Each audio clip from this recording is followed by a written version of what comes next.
Okay, well, now they don't have this in the text, but what if we have our u sub t equal alpha squared u sub xx, um, and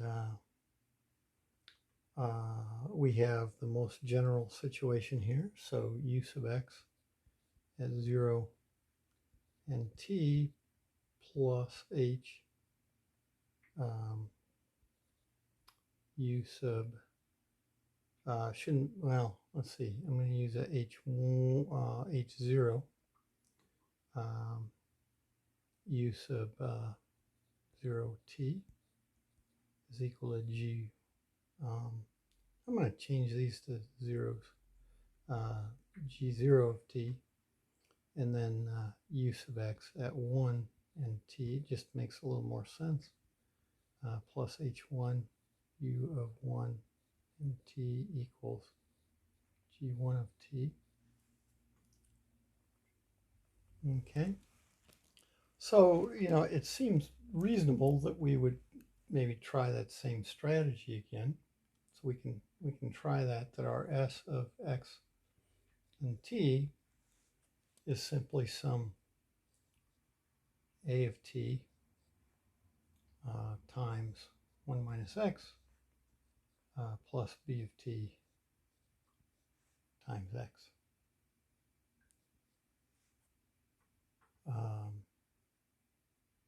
And in this case, then we would have our u of x and t would be our uppercase u of x and t plus x, like that, and so we get our minus again. So u of x and t is little u of x and t minus s of x and t. So if we do this, what do we get from all this stuff up here? Well,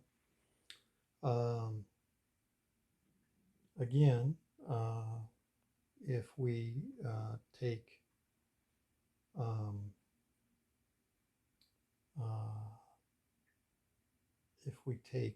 s sub x, we want s sub x of 0 and t plus h0, s of 0 and t, we want that to be our boundary condition.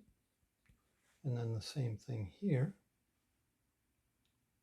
s of x 1 and t plus h1, s of 1 and t is our g1 of t. Okay, so we do that again. Well, we do our derivatives. Derivative with respect to x, right? We get our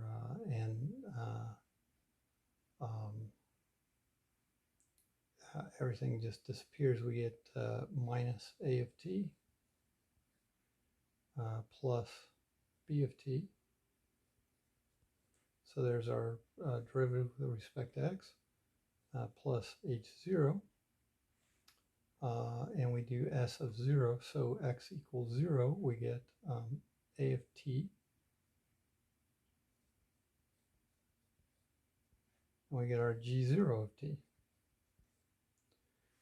Similarly, if we take the derivative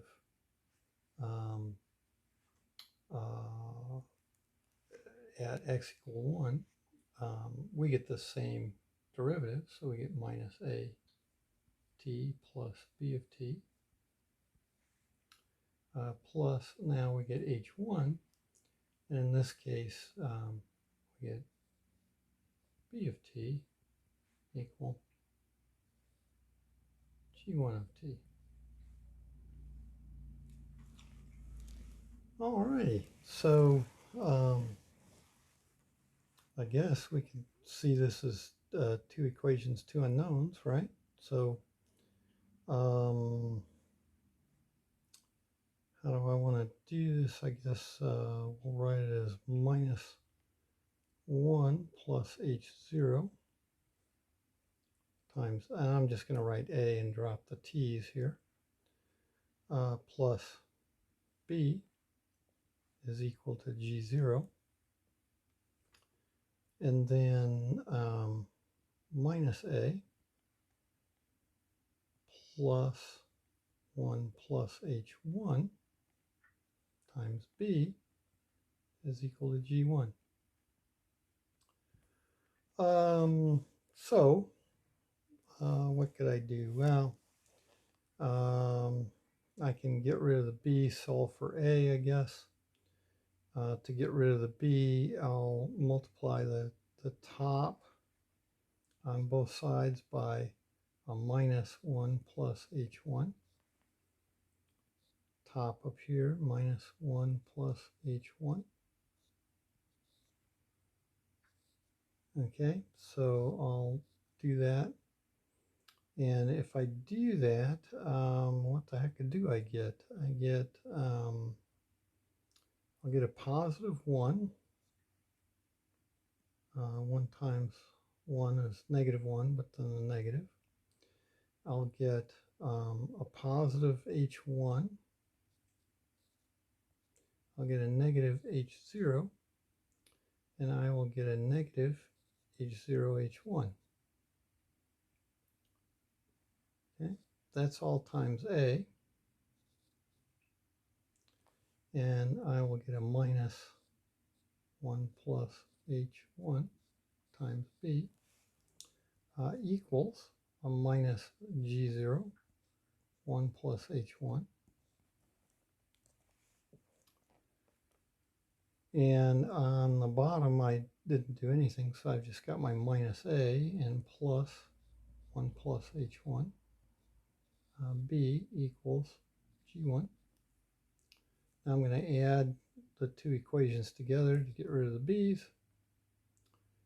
And we just have a 1a minus an a. So we're left with an h1 minus h0 minus h0 h1 all times a is equal to, and I add these two things and I get a g1 minus g0 1 plus h1. And so a is g1, and of course these are all of t, g0, 1 plus h1, all divided by h1 minus h0 minus h0 h1. So there's my a of t with the g1 of t and g0 of t. And then b, well, I guess I would go back here,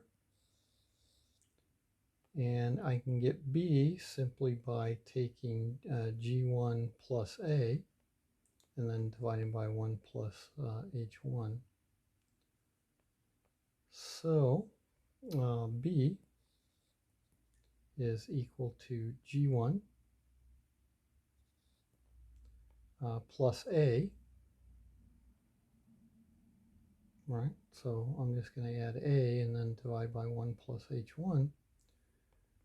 So I'm going to add a here. So I've got g1 and then g plus g1 minus g0, 1 plus h1, all divided by h1 minus h0 minus h0 h1, and then all that is divided by 1 plus h1.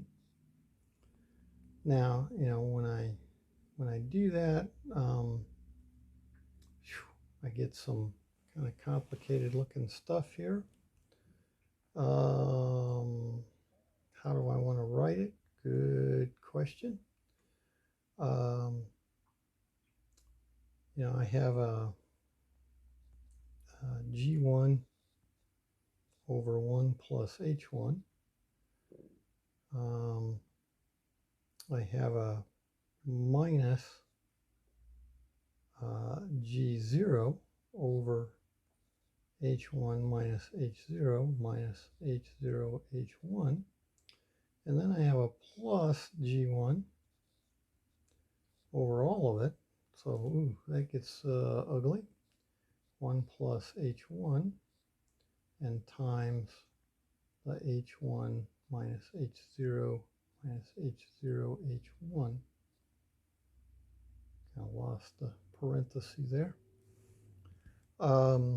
But that is B. So, you know, there I have A, I have B, and a bit more complicated, but nonetheless, that's what we do have. You know, if I worked that a bit more, messed with denominators and so forth, maybe I could get something that looks a little better. But I'm happy with this. And so that would be our most general boundary conditions that we would tend to work with to turn into homogeneous boundary conditions. And so there's a little extra.